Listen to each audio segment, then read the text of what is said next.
Reciban un caluroso saludo, amigos, hermanos y ministros, en este momento que abrimos nuevamente estos estudios con el tópico de la neumatología. Y dentro de este tópico hablaremos sobre el convencimiento de juicio del Espíritu Santo. Así que le motivo a que después de tener la disposición de escuchar estos estudios, estos cortos mensajes bibliocéntricos, le motivo a que le dé un me gusta si está de acuerdo con lo que se está dando a saber en cuanto al conocimiento de la persona del Espíritu Santo, la neumatología. Cuando estamos hablando del convencimiento de juicio del Espíritu Santo, este convencimiento de juicio consiste en que los que crucificaron a Jesús se imaginaron que Dios había pronunciado juicio condenatorio contra él por el hecho de que no había intervenido a favor de él. En el día del juicio final, el mundo de aquel entonces entenderá que no fue así. La tarea del Espíritu Santo es convencer al mundo acerca de un juicio que vendrá por causa del pecado, que su mejor evidencia es el juicio que comenzó en Satanás, porque él ya ha sido condenado. Satanás fue juzgado, fue condenado, fue derrotado, fue juzgado. Si el comienzo del juicio de Dios en contra del pecado comenzó por Satanás, quien le dio inicio a todas estas cosas, sus seguidores no están excluidos de dicho juicio. La tarea del Espíritu Santo es hacerle una advertencia y convencerlos de esta verdad para que puedan escapar de ese juicio venidero a quien al hombre y poder alcanzar el favor de Dios por medio de Cristo, que es nuestra propiciación. Una de las cosas buenas de Dios, dentro de todas, es que nunca determinará juicio sobre nadie, sino ha dado como precedente una palabra de advertencia. Esta es la obra del Espíritu Santo sobre el convencimiento como juicio. El convencimiento de pecado, justicia y juicio es única y exclusivamente obra del Espíritu Santo. Es obra absoluta de Él. Nadie más puede realizar esta obra. El gran fracaso de la obra de evangelización en la iglesia se debe que no se le ha dado el lugar que le corresponde al Espíritu Santo como agente de convencimiento. Hemos cambiado al Espíritu por métodos, estrategias, por nuestras propias habilidades. Hemos confiado en nuestros propios esfuerzos. Hemos caído en el terreno de la intimidación, manipulación y control contra los feligreses, condenando a la gente con nuestros mensajes que están muy lejos de lo que son las buenas nuevas de salvación. No consiste en aceptar a Cristo, sino de aceptar el plan de salvación. Con la presencia del Espíritu Santo en nosotros es suficiente para que la gente sea convencida de la verdad y pueda tomar voluntariamente el plan de salvación. Jamás debemos ofertar a Cristo frente al mundo como algo sin valor. El mundo no tiene que aceptar a Cristo. Nosotros fuimos aceptos en Él, según lo que nos dice Efesios capítulo 1, el versículo 6. Cuando dice, para alabanza de la gloria de su gracia, con la cual nos hicimos aceptos en el amado. El mundo solo tiene que aceptar el plan de salvación que vino de Dios mediante el plan de su Hijo, mediante el sacrificio de su Hijo. La manifestación del Espíritu Santo en Jesús sanó ¿quién? ¿A quién? A la mujer del flujo de sangre. El Espíritu Santo es tan determinante en el convencimiento de pecado que con su presencia manifestado en nosotros es suficiente para el convencimiento de pecado. Lo que tenemos que hacer es entender por entero que el acto de convencimiento es única y exclusivamente del Espíritu Santo. Lo nuestro es darle el lugar que le corresponde en dichas acciones y evitar ocupar el lugar que le compete solo al Espíritu de Dios. El Espíritu Santo también eh, justifica, ¿sí? Y vivifica, según lo que nos dice Tito, capítulo 3, el versículo del 5 al 7, cuando dice, nos salvó, no por obras de justicia que nosotros hubiéramos hecho, sino por su misericordia, por el lavamiento de la regeneración y por la renovación en el Espíritu Santo. Dice, el cual derramó en nosotros abundantemente por Jesucristo nuestro Salvador, para que justificados por su gracia llegáramos a ser herederos conforme a la esperanza de la vida eterna. Estas operaciones son atribuidas al Espíritu Santo. El concepto de gracia es cuando se te da lo que no merecías. El concepto de misericordia es cuando no se te da lo que merecías. Vuelvo a repetir, el concepto de gracia es cuando se te da lo que no merecías. Tú y yo no merecíamos la vida eterna. Y el concepto de misericordia es cuando se te da lo que merecías. ¿Qué merecíamos? Lo que Cristo sustituyó en la cruz por mí. La misericordia está en Dios que no se te dio, que era el infierno. Esa era la misericordia de Dios. Merecíamos el infierno y Dios no lo dio. ¿Por qué? Por misericordia. Y la gracia está en Dios que te dio el cielo, que me dio el cielo, que realmente no merecíamos. Para nosotros poder entrar en el terreno de la gracia, primero Dios nos vio con ojos de misericordia. La misericordia es comer de las migajas que caen de la mesa. La gracia es sentarse en la mesa a comer con el Hijo del Rey. La iglesia no vive de misericordia, no, sino interceder por la misericordia de Dios para un mundo que se pierde.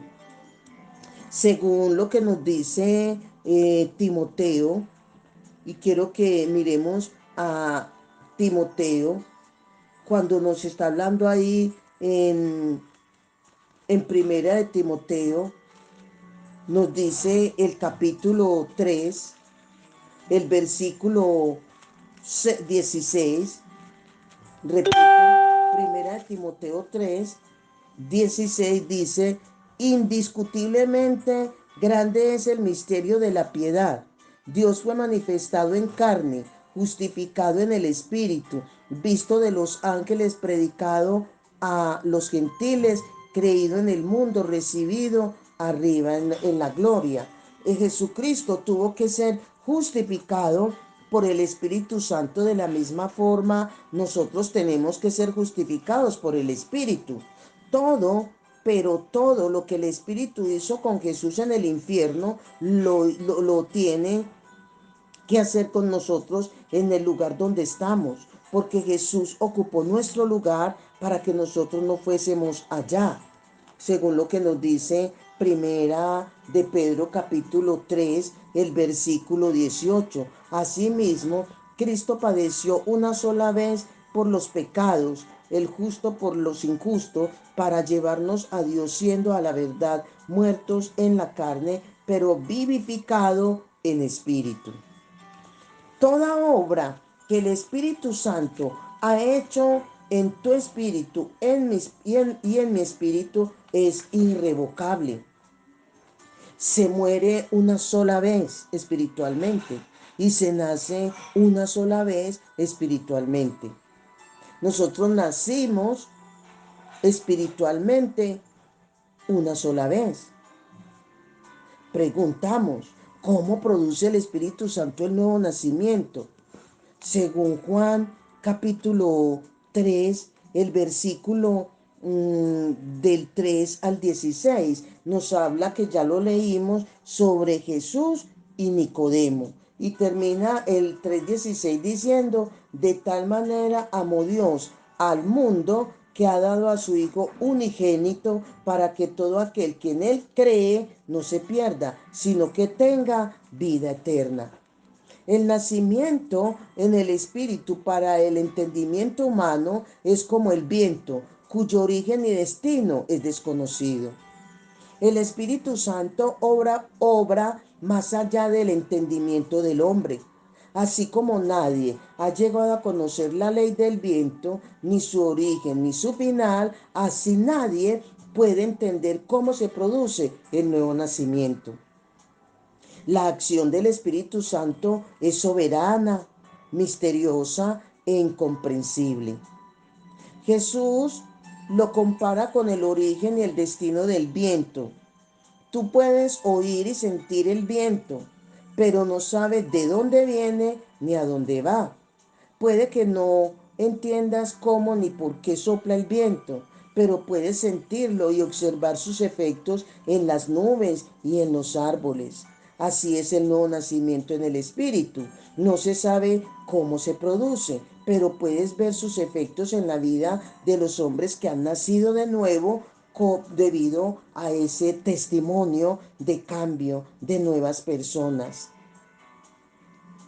Lo que no podemos negar es que estas dos acciones, justificación y vivificación, vienen de lo que produce el Espíritu Santo, aunque no entendamos cómo se produce. Ahora bien, hablando del Espíritu Santo en la iglesia, lo primero que debemos entender como creyente es que el Espíritu Santo es el don de Dios para la iglesia y no para el mundo. En San Juan capítulo 14, el versículo 7 y 17, dice el 7: si me conocierais, también a mi Padre conoceríais, y desde ahora lo conocéis y lo habéis visto. Luego en el 17 dice: el Espíritu de verdad, al cual el mundo no puede recibir, porque no le ve ni le conoce, pero vosotros lo conocéis, porque vive con vosotros y estará en vosotros. Jesús dijo que el Espíritu mora con vosotros y estará en vosotros.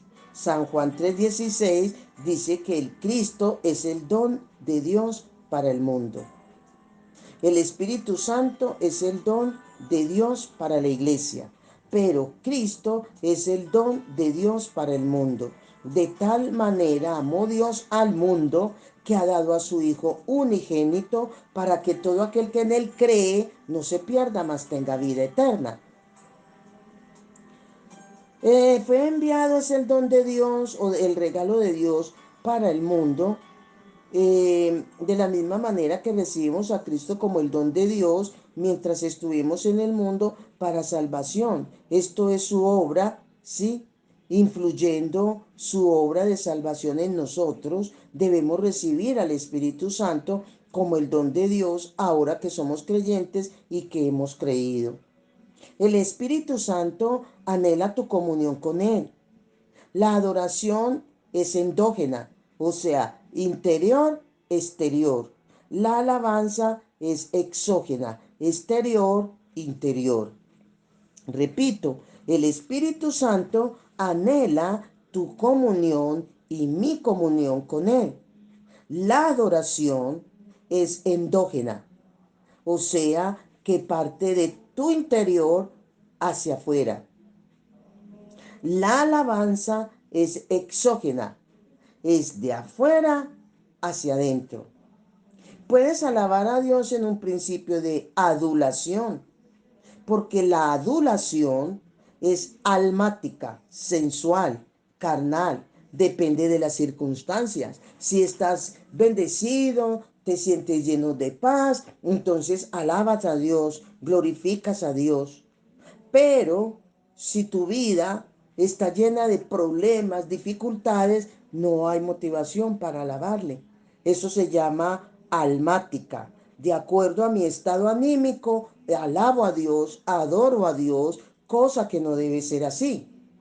La adoración nace del Espíritu Santo. Con la presencia del Espíritu cambia todo. Esa presencia cambia todo.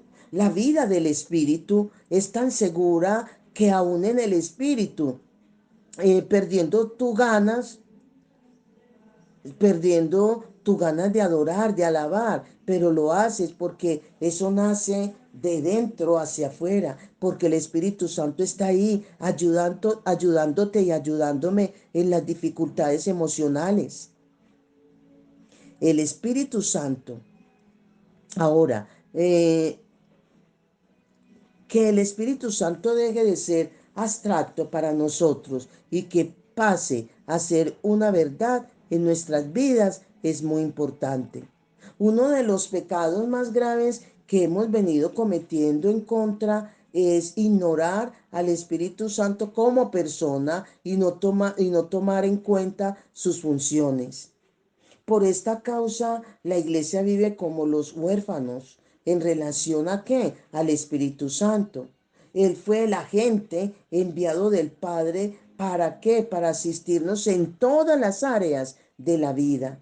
Él nos muestra la verdad, nos enseña, corrige, guía, nos recuerda las cosas, nos capacita con poder hasta hacer de nosotros su morada. Él es el testigo interno, nos conduce a la comunión, aboga por nosotros, nos da la iluminación de los misterios del Padre y del Hijo, nos asiste en obras de evangelización, en el convencimiento de pecado. El no tomar al Espíritu Santo en cuenta es vivir desprovisto de todas estas cosas, sin recursos y sin posibilidad de éxito en lo que emprendamos. El no tomar en cuenta al Espíritu Santo es una de las formas de apagarlo, según lo que nos dice primera carta o primera de Tesalonicenses, el capítulo 5, el versículo 19. Y quiero que lo leamos para que lo tengamos muy en cuenta y lo tengamos presentes en nuestras vidas. ¿Qué es lo que nos está diciendo? Nos está diciendo que el Espíritu Santo es el que está ahí para ayudarnos, está ahí para favorecernos. ¿Con qué? Con su misma presencia. Vuelvo y repito, Primera de Tesalonicenses, el capítulo 5, el versículo 19, cuando dice, no apaguéis al Espíritu. Así de sencillo, no apaguéis al Espíritu. Y de contristarlo, según lo que hemos leído en Efesios 4:30, no contristéis al Espíritu de Dios. La forma de estar lleno del Espíritu es dejar que Él sea operativo en nuestras vidas, dejando que Él ocupe el lugar que le compete, que le corresponde. Jesús testificó al Espíritu Santo como río por dos cosas. Primero, usa el plural, indicando que son muchas las operaciones que el Espíritu viene a hacer en nuestra vida. De su interior correrán ríos de agua viva. Segundo, es que el río nunca se estanca. Él siempre está fluyendo. El Espíritu Santo no vino a estancarse en tu vida, vino a fluir. En Juan 7:38 Jesús dijo, el que cree en mí, como dice las Escrituras, de su interior correrán ríos de agua viva. Para que tengamos una vida de lo significativo que es la presencia del Espíritu Santo en la vida de un creyente, voy a hacer un recuento para analizar los riesgos que Jesús tuvo al decir estas palabras en la fiesta de los tabernáculos, el que cree en mí. La fiesta de los tabernáculos era anual y en dichas fiestas, según Levíticos 23, capítulo 23, 34, el 43, según Números, anote por favor, Números 29, versículos 12 y 38, según Deuteronomio 16, versículos 13 y 15. Todas las familias judías debían abandonar sus casas para habitar en tiendas, como recordatorio de haber habitado en tiendas durante la peregrinación en el desierto. A estas fiestas, después del cautiverio, se le añadió un ceremonial que consistía en una procesión que partía desde el templo hasta el estanque de Siloé. Tomar agua del estanque en una vasija de oro que era llevada de regreso al templo en manos del gran sumo sacerdote era en una función. El agua era derramada en el altar, que era mezclada con vino sobre el sacrificio preparado.